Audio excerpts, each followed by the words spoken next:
Assalamualaikum warahmatullahi wabarakatuh. Perkenalkan, saya Fitria, mahasiswa Pasca Sarjana jurusan Pendidikan Dasar Universitas Muhammadiyah Profesor Dr. Hamka. Selamat membahas tentang makna dan sejarah pendidikan inklusif di Indonesia menjadi salah satu target tujuan global pembangunan berkelanjutan. Memastikan pendidikan inklusif dan merata, serta meningkatkan kesempatan belajar sepanjang hayat untuk semua anak bangsa. Di seluruh dunia masih terdapat anak-anak tertentu yang lebih rentan dan terpinggirkan, termasuk anak-anak dari keluarga minoritas, dari keluarga status sosial ekonomi rendah, dari anak yang memiliki tempat tinggal yang sulit dijangkau dan ketidaklayakan, anak-anak penyandang disabilitas. Nilai-nilai inklusif yang tidak membiarkan seorang pun tertinggal atau terpinggirkan dalam pemenuhan hak pendidikan bukanlah hal yang asing bagi Indonesia.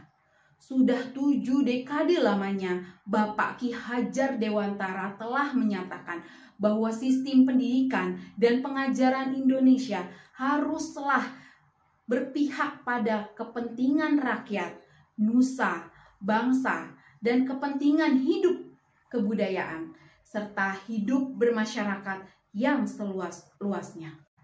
Menurut Bapak Ki Hajar Dewantara, anak-anak hidup dan tumbuh sesuai kodratnya. Pendidik hanya bisa merawat, memantau tumbuh kembang anak. Pendidikan inklusif yang diselenggarakan oleh peserta didik berkebutuhan khusus artinya mereka sama-sama belajar dengan peserta didik reguler lainnya. Pendidikan inklusif khususnya di sekolah dasar menjadi peluang untuk anak-anak berkebutuhan khusus melakukan sosialisasi, mengeksplor bakat yang dia miliki untuk tumbuh bersama anak reguler pada umumnya. Mari kita simak apa itu pendidikan inklusif.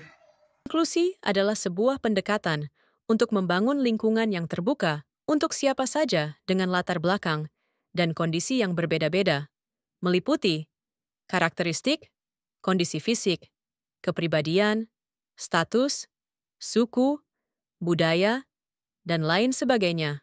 Ada dalam Peraturan Permendiknas Nomor 70 Tahun 2009 tentang pendidikan inklusif bagi peserta didik.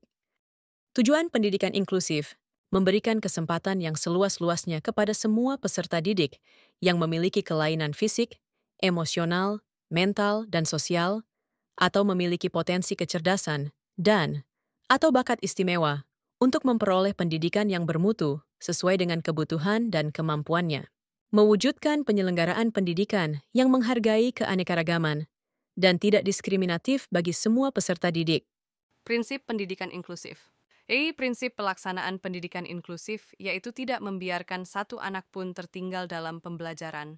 Semua peserta didik mendapatkan pembelajaran yang sesuai dengan kebutuhan dan kondisinya.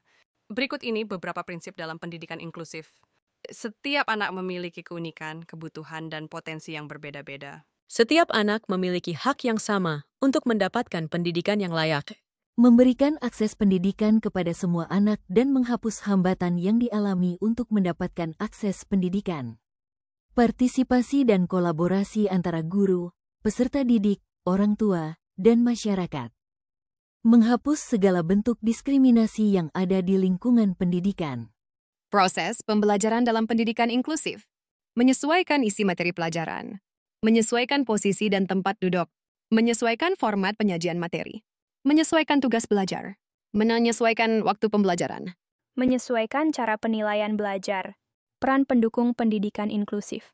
Pendidikan inklusif membutuhkan dukungan dan kolaborasi berbagai pihak seperti sekolah, orang tua, masyarakat, dan pemerintah untuk memastikan terciptanya lingkungan belajar yang ramah dan mendukung kebutuhan dan kondisi individu setiap peserta didik.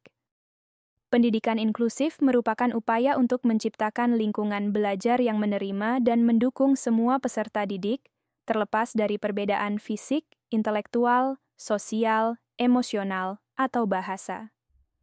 Pendidikan inklusif bertujuan untuk memastikan bahwa setiap peserta didik memiliki kesempatan yang sama untuk belajar dan berkembang sesuai dengan potensi mereka. Ini mencakup adaptasi kurikulum, metode pengajaran, dan lingkungan belajar untuk memenuhi kebutuhan individu. Dengan demikian, pendidikan inklusif tidak hanya memberikan manfaat bagi peserta didik dengan kebutuhan khusus, tetapi juga memperkaya pengalaman belajar bagi semua peserta didik, mendorong toleransi dan empati di antara mereka,